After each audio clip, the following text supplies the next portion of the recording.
चलो यहाँ पे देखो, पहला जो क्वेश्चन दिया था मैंने, ये दे रखा था कि यहां से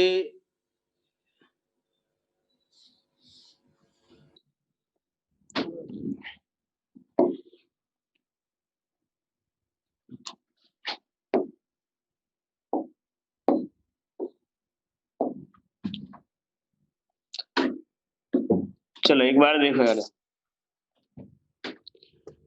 यहां से हमने ये एक स्ट्रिंग से एक ब्लॉक या बॉल वगैरह बांधा था हमने, और इसको कुछ मिनिमम वेलोसिटी, कुछ इनिशियल वेलोसिटी यू दे रखे थे हम, ठीक है। और इसकी लेंथ जो दे रखी थी वो कितनी, 5 मीटर। और ये बताया गया था कि यहां से, ठीक है, यहां से 8 मीटर की हाइट पे, 8 मीटर की हाइट पे जाकर के जो टेंशन हो रहा है वो जीरो हो रहा है, यही बताया था सवाल में। यहां से ये मान लो ये स्ट्रिंग हो गई, ये सेंटर पॉइंट हो गया, यहां से किसी इस पोजीशन में जाकर के यहाँ पे टेंशन टी जो है वो जीरो हो रहा था, ठीक है। ये लेंथ कितनी है भाई, 5 मीटर। ये लेंथ अगर 5 मीटर है तो ये वाला पार्ट कितना होगा, ये पूरा 5, तो ये किसके बराबर, 3 मीटर के बराबर। और ये जो होगा वो किसके बराबर हो जाएगा, 4 मीटर के बराबर। यहाँ पे टेंशन की वैल्यू दी हुई है क्वेश्चन में कि टेंशन की वैल्यू कितनी है, 0। इस समय पार्टिकल की वेलोसिटी जो v होगी, तो पहले सवाल में पहले पार्ट में हमें कैलकुलेट करना है कि v की वैल्यू कैलकुलेट करो, यही दिया गया था फर्स्ट पार्ट में। फर्स्ट पार्ट में हमें क्या कैलकुलेट करना था, वेलोसिटी v। और इसके अलावा एक और चीज हमें क्या कैलकुलेट करना है, तो यहां से जब जाएगा तो इसके बाद वो कितनी मैक्सिमम हाइट तक ये पार्टिकल जो होगा इस पॉइंट से कितनी मैक्सिमम हाइट तक जाएगा। जब ये टेंशन जीरो हुआ है उसके बाद कैसा मोशन होगा, प्रोजेक्टाइल। अगर प्रोजेक्टाइल मोशन होगा तो कुछ यहां से लेकर के मान लो कि ये कैपिटल एच हाइट तक जा रहा है, कितना, कैपिटल एच हाइट तक ऊपर जा रही है। तो ये हमें एक तो v की वैल्यू निकालनी है और दूसरा कैपिटल एच की वैल्यू निकालनी है, यही दो सवाल था। अब एक बात देखो, ये 3 है, ये 4 है और ये 5 है, तो ये एंगल किसके बराबर, 53 डिग्री के बराबर। और यहाँ पे अगर हम लोग फोर्स देखें तो एक तो नीचे की तरफ mg लगेगा, और टेंशन T की वैल्यू किसके बराबर, 0। टेंशन T जो होगा उसकी वैल्यू किसके बराबर, 0।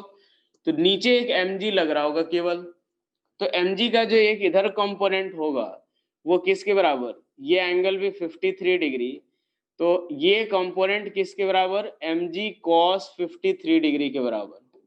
और बाहर की तरफ कितना लगेगा, तो mv² अपॉन कितना, l के बराबर, यही होगा। और कोई तो फोर्स होगा नहीं इसको जो मूव कराएगा। तो यहां से हम क्या बोल सकते हैं कि mg cos 53 degree, mg cos 53 degree equals to किसके बराबर, तो m इंटू v² अपॉन कितना, l के बराबर, यही आएगा भाई, हाँ या ना, यही आएगा। mg cos 53 degree equals to किसके बराबर, mv² बाई l, क्योंकि टेंशन तो है नहीं वहां पे, तो यहाँ m से m कैंसिल आउट हुआ, यानी v की वैल्यू किसके बराबर, तो square root of l into g into cos 53 किसके बराबर, तो 3/5। तो फाइनली ये कितना आएगा, 50 इंटू 3/5, यानी स्क्वायर रूट ऑफ किसके, तो रूट 30 मीटर पर सेकेंड के। कितना आएगा, v की वैल्यू रूट 30 मीटर पर सेकेंड। कितने लोगों का आया था ये, कितने लोगों का आया था रूट 30 मीटर पर सेकेंड, फटाफट बोलो यार, कितने लोगों का आया था रूट 30 मीटर पर सेकेंड। चलो अब एक और सवाल यहाँ पे दिया हुआ है, ठीक है। अब एक और सवाल यहाँ पे क्या दिया हुआ है कि ये जब पार्टिकल जब इसके बाद अगर जा रहा है तो h हाइट ऊपर तक जा रहा है, उस h की वैल्यू बतानी है। तो यार सभी को पता होगा कि जो कैपिटल H आएगा वो किसके बराबर आएगा, तो ये ग्राउंड टू ग्राउंड प्रोजेक्टाइल वाला फॉर्मूला लगेगा।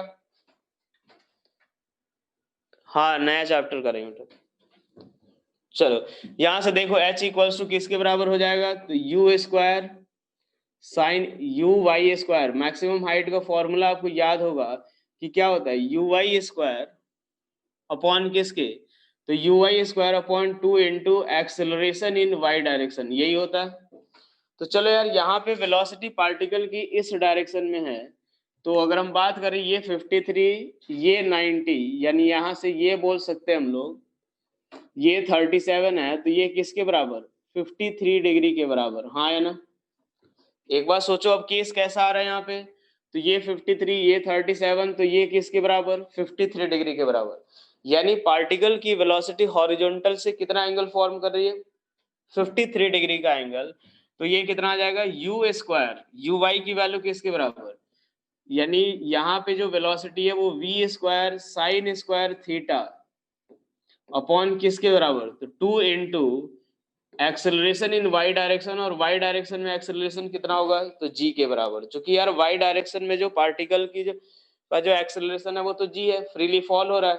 तो चलो यार भाई यहाँ से देखते हैं वी स्क्वायर की वैल्यू 30, उसके बाद साइन 53 डिग्री का स्क्वायर, साइन 53 डिग्री का स्क्वायर अपॉन कितना 20 के बराबर। तो यहां से हम लोग बात करें तो 3 इंटू साइन 53 डिग्री किसके बराबर, साइन 53 4/5, यानी 16 अपॉन 25 इंटू 2 के बराबर। 16 अपॉन 25 इंटू 2, यहां से सॉल्व करोगे 2 से 8 टाइम्स, ये कितना आ जाएगा 24 अपॉन 25 मीटर के बराबर। ये कितने लोगों का सही है, फटाफट बोलो, ये कितने लोगों का सही है, ये कितने लोगों का सही है। चलो यार, एक और सवाल मैंने दिया था इसमें कि एक और क्वेश्चन क्या दिया था, यहां से एक ऐसा स्फीयर था, ठीक है, और इस स्फीयर से हम लोगों ने एक स्मॉल एम मास को रिलीज किया था, कितने एंगल से, 30 डिग्री के एंगल से रिलीज किया था। ये एक स्मॉल एम मास है और यहां से हम लोगों ने 30 डिग्री के एंगल से रिलीज किया था, और हमें ये निकालना था कि किस एंगल पे, ये अगर यहां से हम लोग देख रहे हैं थीटा, तो किस एंगल पे ये जो मास स्मॉल एम है वो कांटेक्ट लूज करेगा। दूसरा सवाल यही था, हाँ है ना, जो दूसरा क्वेश्चन दिया था मैंने यही था ना, अपने पास एक स्मॉल एम मास है, यहां से रिलीज किया हमने, यानी इसकी इनिशियल वेलोसिटी किसके बराबर है, 0 के, और हमें ये बताना है कि यहां से कितने एंगल थीटा पे ये जो पार्टिकल, ये जो स्मॉल एम मास है वो कांटेक्ट लूज करेगा, यही बताया था हमने। यानी कांटेक्ट लूज करने का मतलब क्या होगा कि नॉर्मल जो होगा वो किसके बराबर भाई, 0, हाँ है ना। जब अगर कांटेक्ट लूज करेगा यानी नॉर्मल की वैल्यू कितनी, 0। इस समय मान लो वेलोसिटी पार्टिकल की किसके बराबर, v। इस समय अगर हम बात करें पार्टिकल की वेलोसिटी कितनी ले लेते हैं, v के बराबर, ये एंगल थीटा हुआ। अब अगर इसके बारे में हम बात करें तो नीचे के डायरेक्शन पे इस पे कौन कौन सा फोर्स लगेगा, तो एक यहाँ पे लगेगा नीचे के डायरेक्शन में mg, और एक इधर के डायरेक्शन में लगेगा m into v square by capital R के। रेडियस की वैल्यू दी थी क्या मैंने, रेडियस की वैल्यू दी थी क्या मैंने, R की वैल्यू नहीं दी थी, चलो कोई दिक्कत नहीं। चलो अब इसके बाद रेडियस R अपने पास कैपिटल R हो गया, और इस केस में ये एंगल भी किसके बराबर, थीटा के बराबर। नॉर्मल यहाँ पे कितना हो गया, 0। तो पहला इक्वेशन अगर हम फोर्स का लिखे तो क्या आएगा, तो mg cos theta, mg cos theta equals to कितना, mv स्क्वायर अपॉन किसके, r के। mg cos थीटा जो होगा वो किसके बराबर, तो mv स्क्वायर बाई r के बराबर, हाँ है ना। mg cos थीटा जो होगा वो किसके बराबर, तो mv स्क्वायर अपॉन कितना, r, यही आएगा। पहला इक्वेशन तो ये आ गया।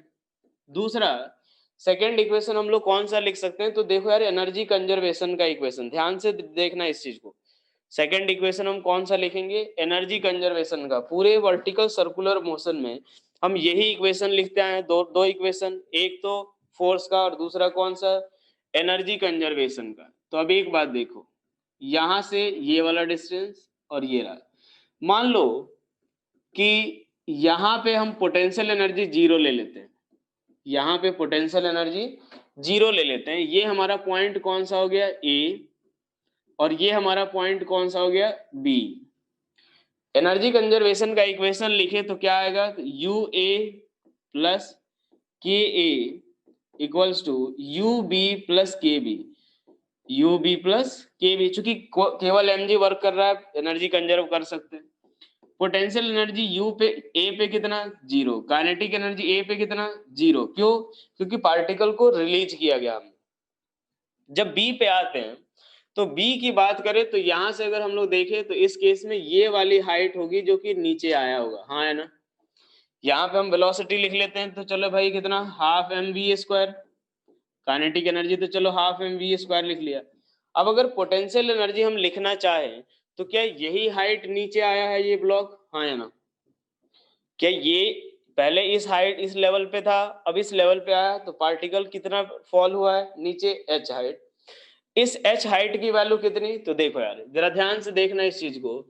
ये जो आएगा ये पार्ट होगा हमारा r cos थीटा, ये पार्ट हमारा क्या होगा, r cos थीटा, r का इधर कंपोनेंट r cos थीटा, ठीक है। ये पूरा कितना आएगा, तो r cos 30 डिग्री, ये पूरा कितना, तो r cos 30 डिग्री, यही आएगा भाई। फटाफट बोलो हाँ या ना, सभी बोलो। ये r cos थीटा और ये r cos 30 डिग्री, यही आएगा। तो ये जो h की वैल्यू आएगी वो किसके बराबर, तो h की वैल्यू तो देखो यार, एक तो पोटेंशियल एनर्जी क्या आएगी, नेगेटिव, यानी minus m into g into, और कितनी हाइट वो नीचे गया है वो लिख लेते हैं, तो minus of m into g into r cos 30 minus of r cos theta, r cos 30 degree minus r cos theta, और प्लस किसके बराबर, काइनेटिक एनर्जी, तो half m into v square के बराबर, यही आएगा भाई। क्या ये इक्वेशन समझ आया पहले, हाँ या ना, ये बताओ।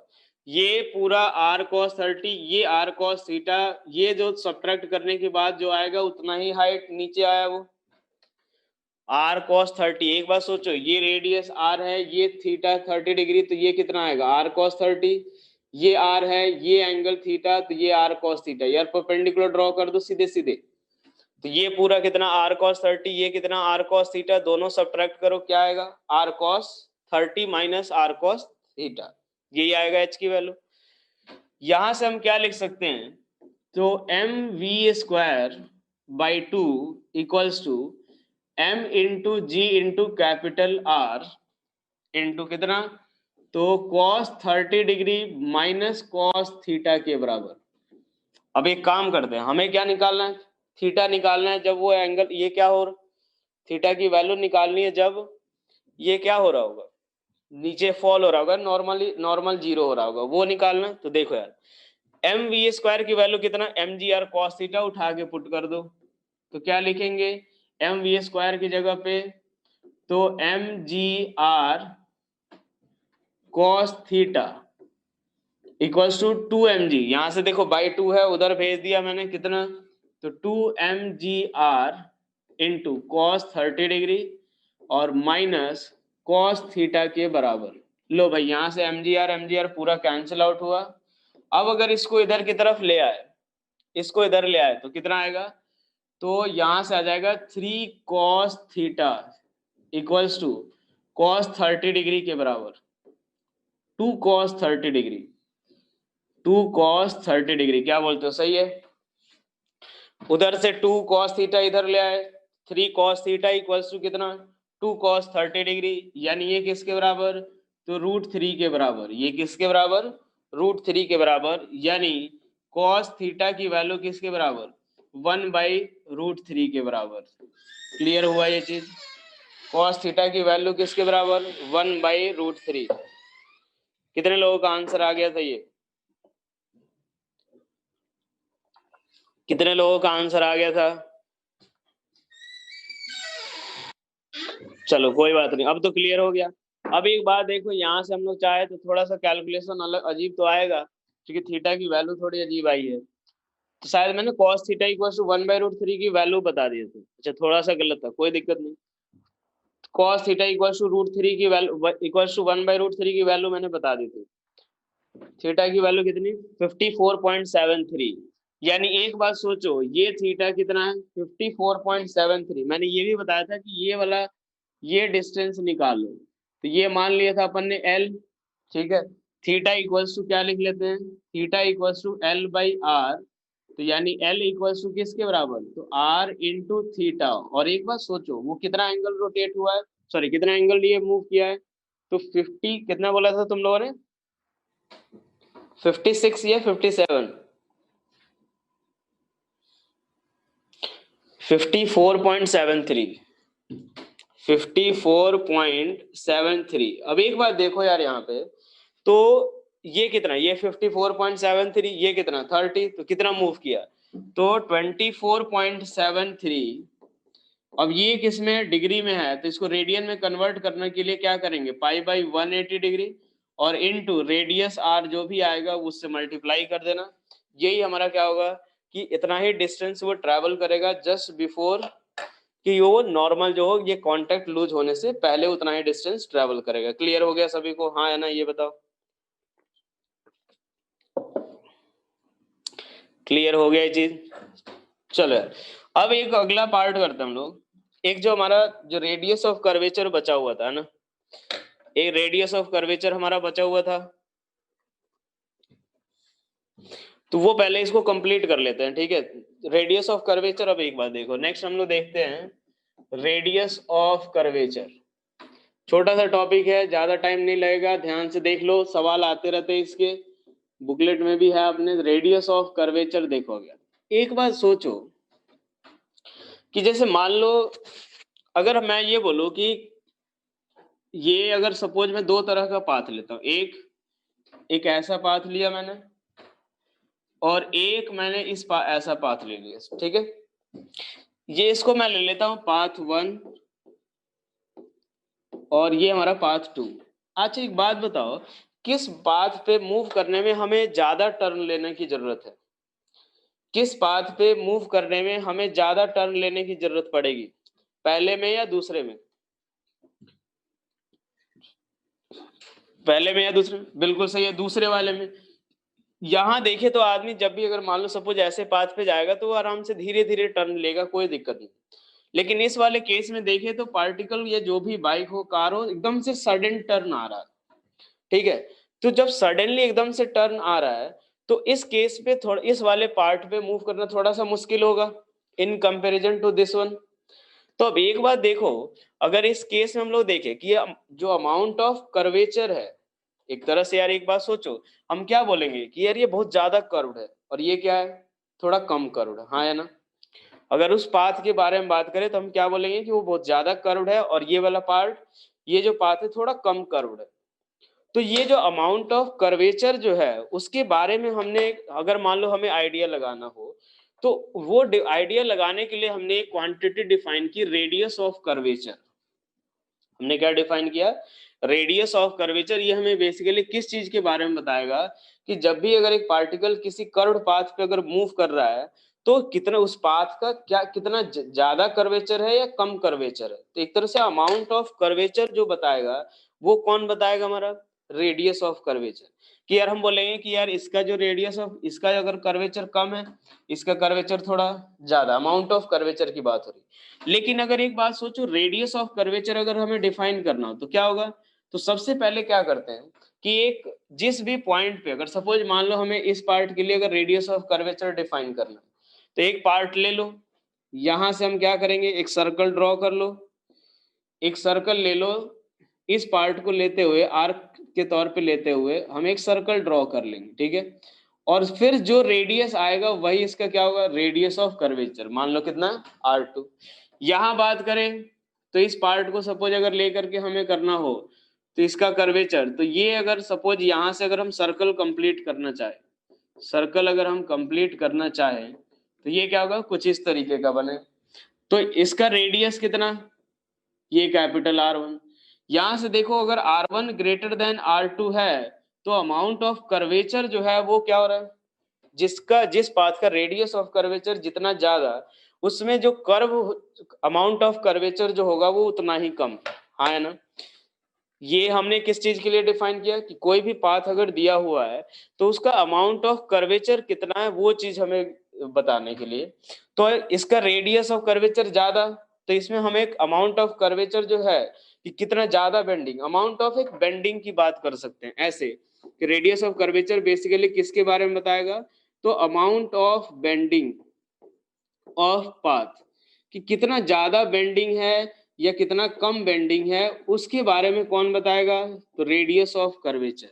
कौन बताएगा, रेडियस ऑफ कर्वेचर। जैसे इसका रेडियस ऑफ कर्वेचर ज्यादा तो बेंडिंग बहुत कम, इसका रेडियस ऑफ कर्वेचर बहुत छोटा तो बहुत ज्यादा बेंडिंग हो रही है, हाँ है ना। तो ये अमाउंट ऑफ बेंडिंग को बताने के लिए हमने एक क्वांटिटी जो डिफाइन किया रेडियस ऑफ कर्वेचर, तो जिसका रेडियस ऑफ कर्वेचर ज्यादा उसका अमाउंट ऑफ बेंडिंग उस पाथ का उतना ही कम, और जिसका जितना कम रेडियस ऑफ कर्वेचर तो अमाउंट ऑफ बेंडिंग भी उतना ही ज्यादा। कि ये चीज समझ आई सभी को पहले कि हाँ यार ये रेडियस ऑफ कर्वेचर बताता क्या है, हाँ या ना, ये बताओ। कि ये क्लियर हो गया कि कम बेंडिंग हो रही है या ज्यादा बेंडिंग, इसी के बारे में कौन बताएगा, radius of curvature. More radius of curvature यानी लेस बेंडिंग, और अगर लेस रेडियस ऑफ कर्वेचर यानी मोर बेंडिंग। अब एक बात सोचो कि अगर एक स्ट्रेट लाइन पाथ है उसका रेडियस ऑफ कर्वेचर कितना होना चाहिए, अगर स्ट्रेट लाइन पाथ है उसका रेडियस ऑफ कर्वेचर कितना होना चाहिए, बिल्कुल उल्टा जवाब दिए हो भाई, इन्फिनिटी होगा यार। एक बात सोचो, अगर मान लो अगर हम बात करें स्ट्रेट लाइन पाथ में तो क्या हमें बेंड होने की जरूरत होती है क्या, हाँ है ना। अगर मैं एक स्ट्रेट लाइन पाथ पे अगर मूव कर रहा हूँ क्या हमें बेंड होने की जरूरत होती है क्या, नहीं। तो मैंने क्या बताया कि अमाउंट ऑफ बेंडिंग जो है वो रेडियस ऑफ कर्वेचर के इनवर्सली प्रोपोर्शनल, जितना ज्यादा radius of curvature amount of bending उतना ही कम। तो अगर बेंडिंग ही नहीं है बिल्कुल तो रेडियस ऑफ कर्वेचर कितना, इन्फिनिटी। एक और ऐसे भी सोच सकते हैं कि अगर मान लो इसको लेकर के सर्कल बनाए तो कितना रेडियस का सर्कल बनेगा, एक इनफाइनाइट रेडियस का, हाँ है ना। कितने रेडियस का सर्कल बनेगा, इनफाइनाइट रेडियस का, तो इसका रेडियस ऑफ कर्वेचर कितना, इन्फिनिटी। तो चलो एक लाइन लिख लो इसके बारे में, इसके बारे में लिखो radius of curvature of a path, लिख लो radius of curvature of a path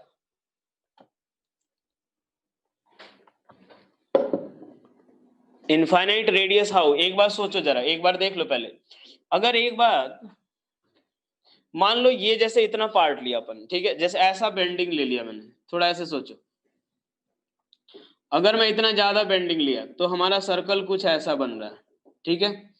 अगर मैं और ऐसा कम बेंडिंग करूं, अगर बेंडिंग मैंने और कम की तो क्या और बड़ा सर्कल, धीरे धीरे मैंने और कम बेंडिंग कर दिया तो क्या रेडियस और बड़ा, तो जब बिल्कुल ही स्ट्रेट कर दिया तो क्या होगा, इन्फिनिटी के बराबर ही आएगा, हाँ है ना। यहाँ पे देखो जितना ज्यादा, अगर ऐसे देखो मान लो ऐसे कर्व ले लिया मैंने, इतना शार्प टर्न ले लिया, ज्यादा बेंडिंग ले लिया तो सर्कल उतना ही छोटा। क्लियर हो गया, चलो लिखो radius of curvature of a path,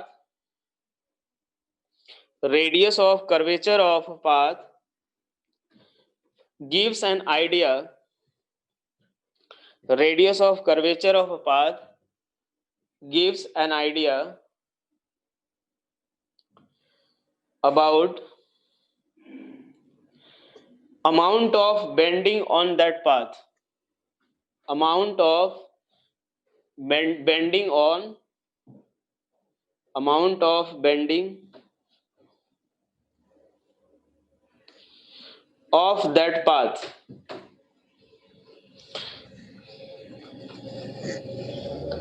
उसके बाद एक और पॉइंट लिख लो, more is the radius of curvature, more is the radius of curvature, more is the radius of curvature, less will be, more is the radius of curvature, then less will be the amount of bending, yeah, less will be the amount of bending।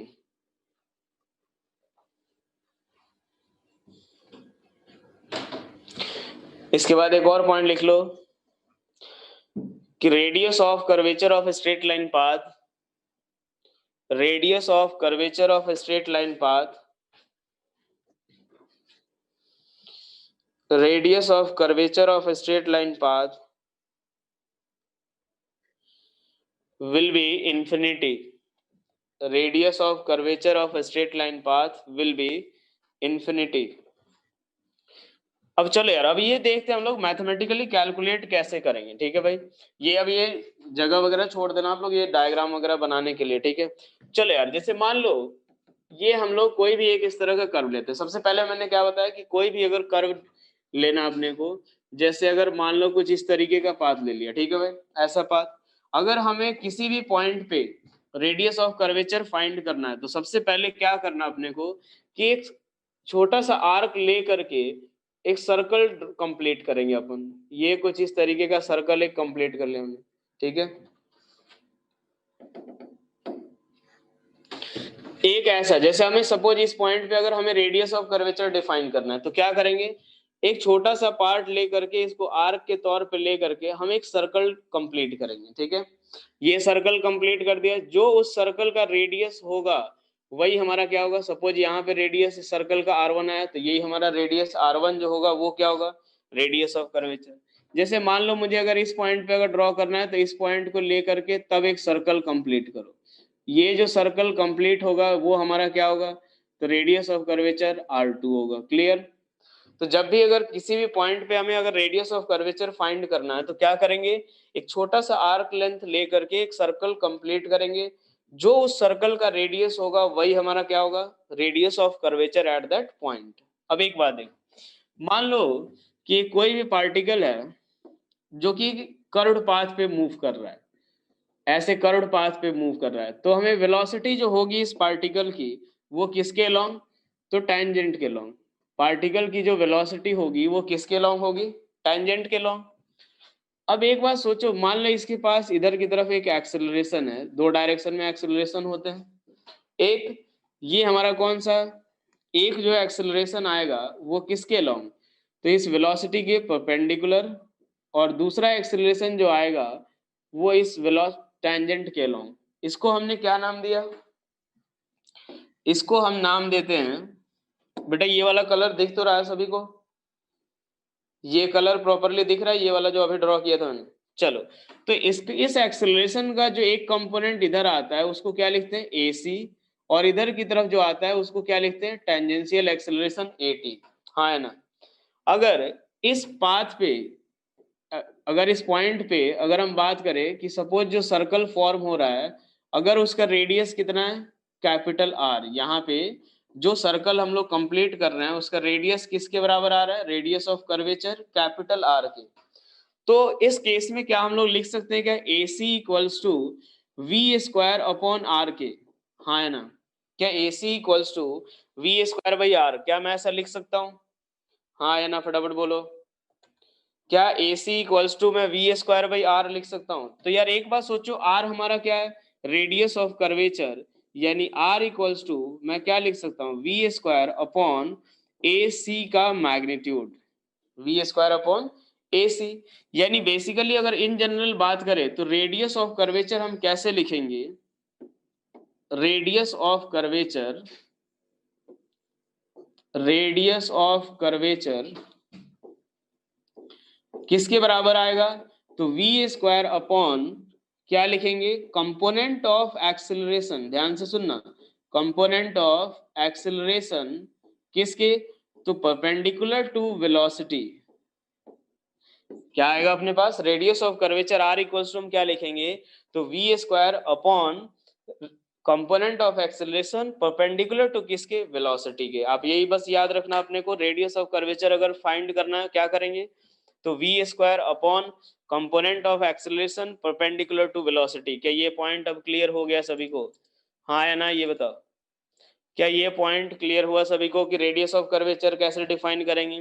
तो चलो यार, अब एक और रहता है अपने पास रेडियस ऑफ कर्वेचर का एक और, अगर मान लो y और x का रिलेशन दिया हुआ रहता है तो उस केस में भी अपने पास एक फॉर्मूला आता है। ठीक है, जनरली वो फॉर्मूला जो होगा वो आपका यूज होता नहीं है उसमें। ठीक है, बाकी कभी कभी अगर मान लो y और x का फंक्शन दिया हो तो उस केस में अगर पूछ दिया जाए तो उसके लिए मैं बता देता हूँ कि 1 प्लस, जैसे y as a function of क्या हो, x हो। वैसे ये फॉर्मूला आपको मैथमेटिक्स में पढ़ाया जाएगा, बाकी ज्यादा यूज है नहीं, लेकिन फिर भी देख लेते हैं कि 1 बाई कितना, तो dy बाई dx का स्क्वायर और टू द पावर 3/2 अपॉन कितना, तो d2y/dx2 का मॉड। यार अब एक बार देखो, y और x का अगर कोई रिलेशन दिया हो, कोई फंक्शन दिया हो, तो हम ये चीज dy/dx निकाल सकते हैं। किसी भी पॉइंट पे अगर हम लोग निकालेंगे, जैसे मान लो y इक्वल्स टू कुछ कर्व दे दिया गया x² + x+3, किसी पर्टिकुलर पॉइंट पे रेडियस ऑफ कर्वेचर पूछेंगे कि x इक्वल्स टू 1 पे बता दो, तो dy/dx eight x equals to 1 निकालो, यहाँ पे पुट करो, d2y/dx2 निकालो, वहां पे x इक्वल्स टू 1 पुट करो, सॉल्व करोगे, जो आएगा वो रेडियस ऑफ कर्वेचर होगा। क्लियर, हाँ या ना? क्या ये क्लियर हो गया सभी को? चलो, अब इसके बाद एक सवाल कर लेते हैं, फिर कोई आगे हम लोग, फिर उसके बाद सेंटर ऑफ मास शुरू करते हैं। चलो देखो यार, यहां से देखो,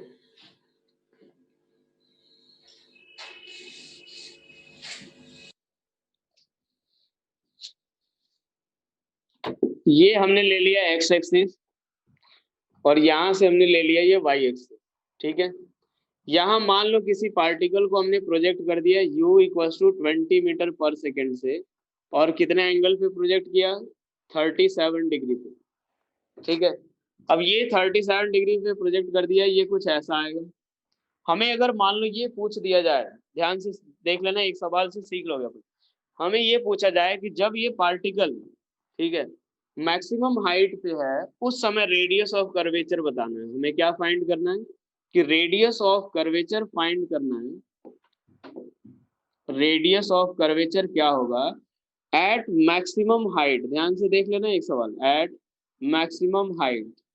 तरीका क्या बताया था मैंने कि यार सबसे पहले एक काम करो कि जो भी पार्टिकल अपने जिस भी पॉइंट पे आप circular path sorry radius of curvature find करना चाहते हो, तो ये उस समय ये वेलोसिटी तो इधर की तरफ होगी, उसको ले करके एक सर्कल बना लो, ये ऐसा सर्कल बनेगा और यही इसका रेडियस ऑफ कर्वेचर होगा, ठीक है। सर्कल बना लो, जो वेलोसिटी का डायरेक्शन है उसके परपेंडिकुलर डायरेक्शन में एक्सेलरेशन का कंपोनेंट ले लो, तो वही बस रेडियस ऑफ कर्वेचर किसके बराबर, तो v² अपॉन एक्सेलरेशन परपेंडिकुलर टू वेलोसिटी, किसके, परपेंडिकुलर टू वेलोसिटी। अब एक बार देखो क्या लिखेंगे इसको, तो रेडियस ऑफ कर्वेचर, तो यहाँ से v की वैल्यू मैक्सिमम हाइट पे हम सभी को पता है, v की वैल्यू मैक्सिमम हाइट पे किसके बराबर, तो चले यार v की वैल्यू मैक्सिमम हाइट पे v इक्वल्स टू कितना, 20 cos 37 डिग्री, ये सभी को याद होगा, ये किसके बराबर, 4/5 यानी 16 मीटर पर सेकेंड, यही आएगा। और एक्सेलरेशन जो है वेलोसिटी के परपेंडिकुलर कितना, g, तो बस यहाँ से ये किसके बराबर आएगा, 16 × 16 अपॉन कितना 10, यानी किसके बराबर, तो 25.6 मीटर के बराबर।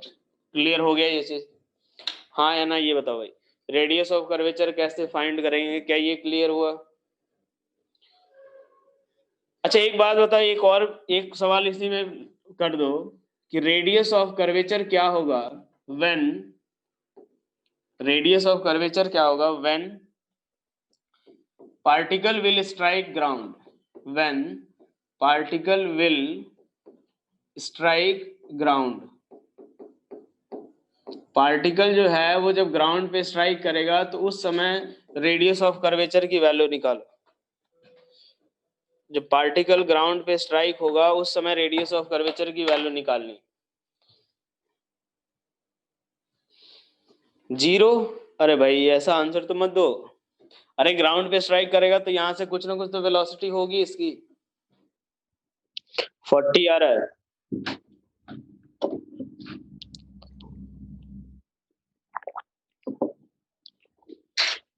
रेडियस ऑफ कर्वेचर की वैल्यू बतानी अपने को जब वो पार्टिकल जो हो ग्राउंड पे स्ट्राइक करे। कुछ नहीं, देखो यार वेलोसिटी का डायरेक्शन देखो, एक्सेलरेशन का कंपोनेंट निकालो वेलोसिटी के परपेंडिकुलर, बस यही कार्य करना अपने को। ये हमें पता है पार्टिकल की वेलोसिटी इस समय जब ये लैंड करेगा उस समय इस डायरेक्शन में होगी वेलोसिटी, और मुझे पता है जो एंगल विथ ये हॉरिजॉन्टल होता है वो 37 ही होगा।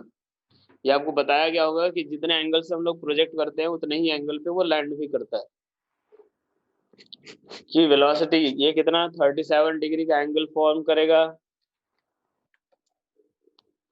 चलो यार एक बात देखो यार, यहाँ देखो यार, एक्सेलरेशन जी नीचे की तरफ लगेगा, हाँ है ना, एक्सेलरेशन जी जो लगेगा वो नीचे की तरफ, वेलोसिटी तो हमें पता है वही 20 मीटर पर सेकेंड ही होगा, ये जी इधर की तरफ होगा, लेकिन हमें किसके लॉन्ग निकालना है, तो इसके परपेंडिकुलर, वेलोसिटी के परपेंडिकुलर, क्योंकि सर्कल हमारा कुछ ऐसा बनेगा वो। तो यहाँ से जी का इधर ये 37, ये 53, तो ये भी कितना 37 डिग्री, यानी जी वेलोसिटी के परपेंडिकुलर कंपोनेंट जो आएगा वो किसके बराबर, जी कॉस 37 डिग्री। वेलोसिटी के परपेंडिकुलर जो आएगा कंपोनेंट वो कितना, तो जी कॉस 37 डिग्री, यानी हम क्या लिख सकते हैं यहाँ पे कि पार्टिकल का उस समय रेडियस ऑफ कर्वेचर तो वी स्क्वायर जो कि 20 होगा, अपॉन कितना, जी कॉस 37 डिग्री, यही आएगा ना जी, ये 37, ये 53, ये 37, ठीक है भाई। तो 20 × 20 अपॉन कितना 10 cos 37, 4/5, 5 से ये 2, 4 से 5 और 2 से 10, किसके बराबर 50 मीटर। जिनका भी आया था 50 मीटर वो सही है बेटा, 50 मीटर जिनका भी आया था आंसर वो सही है।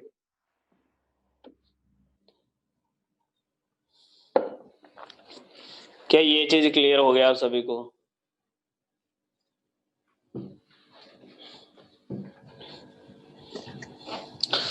चलो, तो ये हमारा था भाई रेडियस ऑफ कर्वेचर। अब कुछ और तो बचा नहीं है पीछे का, अब कुछ और तो पीछे का नहीं बचा हुआ है।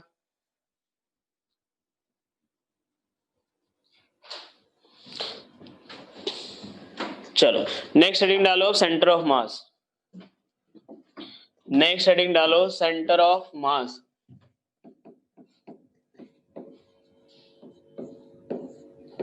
नेक्स्ट हेडिंग डालो सेंटर ऑफ मास।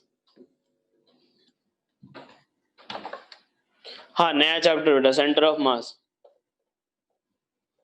चलो यार, अब एक बात देखो यार, अभी तक हम लोग जो भी चैप्टर पढ़े हम लोग, जैसे काइनेमेटिक्स हो गया, NLM, friction, work power energy या सर्कुलर मोशन, तो जब भी हम लोग डील कर रहे थे तो कैसे मास से डील कर रहे थे, एक सिंगल ऑब्जेक्ट के साथ। कैसे ऑब्जेक्ट के साथ, एक सिंगल ऑब्जेक्ट के साथ डील कर रहे थे, ठीक है। ज्यादा हुआ जैसे स्टार्टिंग में हम लोग क्या देख रहे थे कि एक जैसे कार हो गया या बस हो गया, ये इधर की तरफ जा रहा है कुछ वेलोसिटी से, ज्यादा हुआ तो एक कार एक बस और लाते थे, ठीक है। उसके बाद हम लोग जब एनएलएम में आए तो एनएलएम में हमने देखा कि चलो यार एक पुली के साथ 2-4 ब्लॉक 5 ब्लॉक लगा देते थे, बस इनके साथ डील करते थे, और इन सब को हम क्या मानते थे, पॉइंट मास की तरह ट्रीट करते थे, ठीक है। ये सारा जैसे फिर सर्कुलर मोशन में आया तो पार्टिकल, बेटा 1 मिनट होल्ड करना। चलो यार, यहाँ देखो, तो इस वाले पार्ट में क्या हुआ, जैसे मान लो पुली के साथ ब्लॉक वगैरह लगा दिया, 2-3 मास सिस्टम हम लोग हाँ ठीक है, थोड़ी जल्दी क्लास छोड़ देंगे। यहाँ देखो, अब इस केस में क्या हुआ, जैसे एनएलएम में अगर आया तो अपने पास हम लोग पुली के साथ 2-3 ब्लॉक ले लिया, ज्यादा हुआ तो 1-2 वेज के ऊपर हम लोग क्या करते थे कि 1-2 वेज के ऊपर हम लोग, जैसे मान लो ये स्मॉल एम मास, ये कैपिटल एम मास, ये ले लिया, ठीक है। इसके मोशन के बारे में देखते थे, या ऐसा हुआ जैसे circular motion, work power energy के केस में हमने देखा कि जैसे कोई भी मास है वो सर्कुलर पाथ पे मूव कर रहा है, तो उसकी वेलोसिटी, एक्सेलरेशन, यही सब कैलकुलेट करते हैं। हर एक जगह हम लोगों ने क्या किया, कुछ पॉइंट मास से रिलेटेड सारी चीजें डील की हम लोग, ठीक है। ये जो मास ये ब्लॉक ले रहे थे इसको भी हम एक पॉइंट मास की तरह ट्रीट कर रहे थे, इसका एक्सेलरेशन कितना होगा, ये इधर की तरफ मूव कर रहा है, इसका एक्सेलरेशन कितना होगा। इस वाले केस में हम लोगों ने 2 मास ले लिया, 2 मास ये जो ले रही एक के ऊपर एक रखा हुआ है, उससे हम लोगों ने डील करना सीख लिया, ठीक है। तो अभी तक हम बेसिकली किस कहाँ पे ये किस कैसे मास के साथ डील कर रहे थे, बेसिकली पॉइंट मास के साथ, ठीक है। या ज्यादा से ज्यादा हुआ तो 1-2 मास एक साथ हम लोग उनसे डील कर रहे थे, ठीक है। लेकिन अब हम लोग जो है ये सेंटर ऑफ मास वाले चैप्टर में अब हम लोग एक सिस्टम ऑफ मास से डील करना सीखेंगे। किससे? सिस्टम ऑफ मास से। सिस्टम ऑफ मास का मतलब क्या हुआ, जैसे मान लो अब हमारे पास बहुत सारे मास रहेंगे, मान लो हो सकता है कि 2000 5000 मास हो, या हो सकता है कि अपने पास क्या हो, जैसे कुछ ऐसा सिस्टम हो जाए जैसे एक डिस्क हो जाए, क्योंकि इससे पहले हम लोग जो भी लेते थे एक पॉइंट मास की तरह ट्रीट करते थे। पॉइंट मास ही था ना बेटा, एक बात बता, ये हम लोग लेते थे क्या ये चीज कि ये ब्लॉक का ये वाला जो डिस्टेंस ये इससे 4 मीटर की दूरी पे है, ये इससे 4 मीटर की दूरी पे है, इससे ये 6 मीटर की दूरी पे, ये सब चीजें लेते थे क्या हम लोग? ये नहीं लेते थे ना। हमें अगर मान लो अपने पास जो भी लेते थे हम लोग बोलते थे इसके ऊपर mg sin थीटा लग रहा है, ये इसको नीचे एक्सेलरेट करा रहा है, यही लेते थे। तो वही बात हो रही नहीं कि हम लोग उस समय भी कैसे मास दे रहे थे, पॉइंट मास की तरह ही ले रहे थे उन सबको।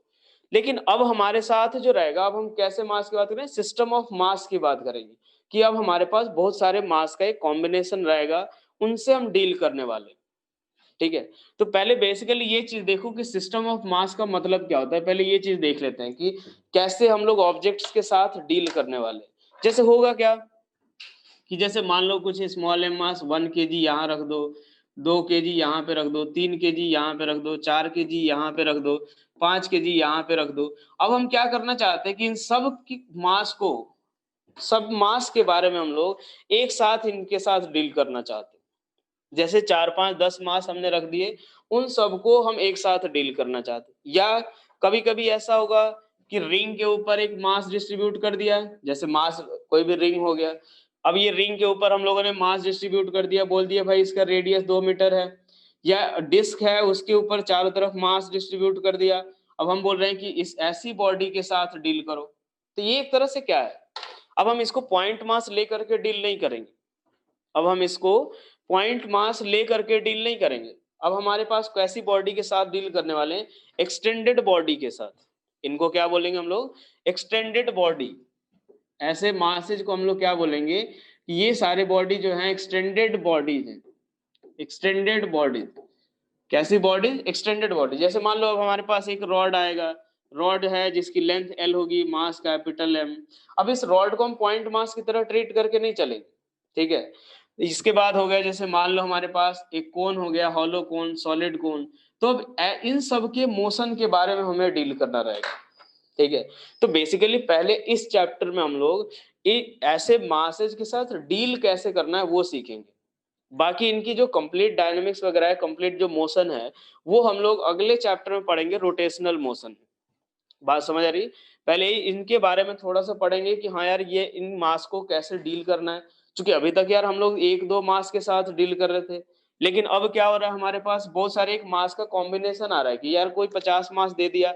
जैसे इस हम बोल सकते हैं इस डिस्क के ऊपर कि बहुत छोटे छोटे मास डिस्ट्रीब्यूटेड है, यहाँ यहाँ यहाँ सब एक एक करके डिस्ट्रीब्यूटेड है, और सब मिल करके क्या बना दिया, एक डिस्क बना दिया।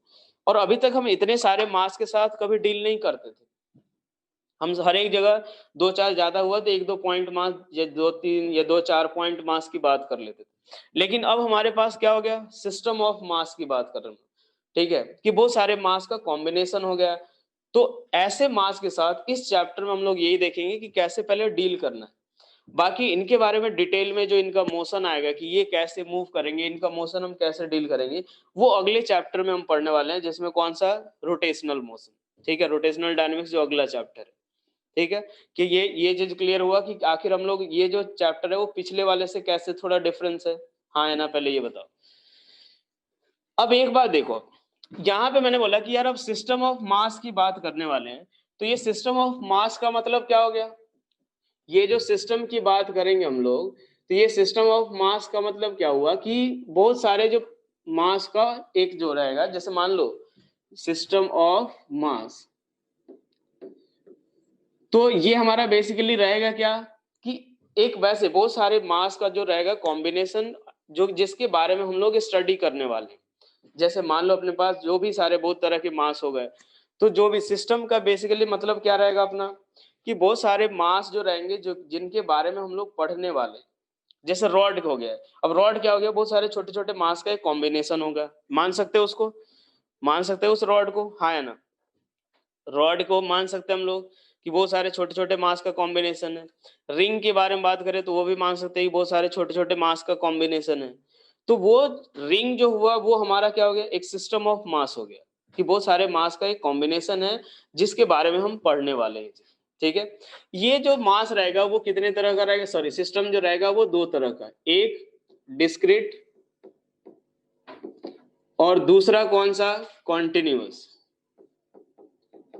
एक हमारा कौन सा रहेगा, डिस्क्रीट, और दूसरा कौन सा रहेगा, कॉन्टिन्यूअस सिस्टम ऑफ मास। अब एक बात देखो, जैसे डिस्क्रीट सिस्टम ऑफ मास क्या होगा, तो डिस्क्रीट सिस्टम ऑफ मास का मतलब क्या हो गया, जैसे मान लो 2 4 5 10 मास अगर हमने डिस्ट्रीब्यूट कर दिए चारों तरफ, ठीक है। जैसे मान लो यहाँ पे हमने एक स्मॉल m1 मास ले लिया, यहाँ पे एक m2 मास ले लिया, यहाँ पे एक m3 मास, यहाँ पे एक m4 मास, ऐसे ले लिया आपने। अब अगर मान लो इन सब का जो रहेगा अपना ये जो पोजीशन वेक्टर जो रहेगा वेल डिफाइंड रहेगा। जैसे मान लो हम कोई भी जब भी अगर 2 4 5 10 मास की बात करेंगे तो किसी ना किसी के रिस्पेक्ट में उसका पोजीशन वेक्टर डिफाइन करेंगे, पोजीशन डिफाइन करेंगे। क्योंकि यार अगर उनके मोशन के बारे में डील करना है तो ऑब्वियसली उनका पोजीशन के बारे में तो पता होना चाहिए, तभी तो हम लोग मान लो सपोज उनकी वेलोसिटी उनका एक्सेलरेशन डिफाइन कर सकते हैं। तो ये जो पॉइंट मास है, ये डिस्क्रीट सिस्टम की बात जब कर रहे हैं तो इसमें क्या रहेगा, बहुत सारे पॉइंट मास जो रहेंगे उनका वो एक पॉइंट मास का एक सिस्टम रहेगा। इसमें क्या रहेगा, बहुत सारे छोटे छोटे पॉइंट मास से मिल करके जो सिस्टम फॉर्म होगा। सिस्टम का मतलब बेसिकली क्या कि एक कॉम्बिनेशन ऑफ मास जिसके बारे में हम लोग पढ़ने वाले हैं।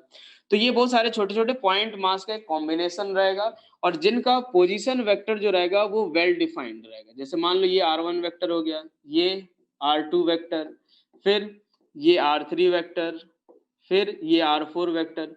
तो ये इन सब का जो पोजीशन वेक्टर है वो किसी पर्टिकुलर पॉइंट ओ के रिस्पेक्ट में वेल डिफाइंड रहेगा। जैसे मान लो बेसिकली हम लोग 8 10 छोटे छोटे पॉइंट मास ले आए, चारों तरफ बिखेर दिया हमने, वो हमारा क्या है, डिस्क्रीट मास सिस्टम।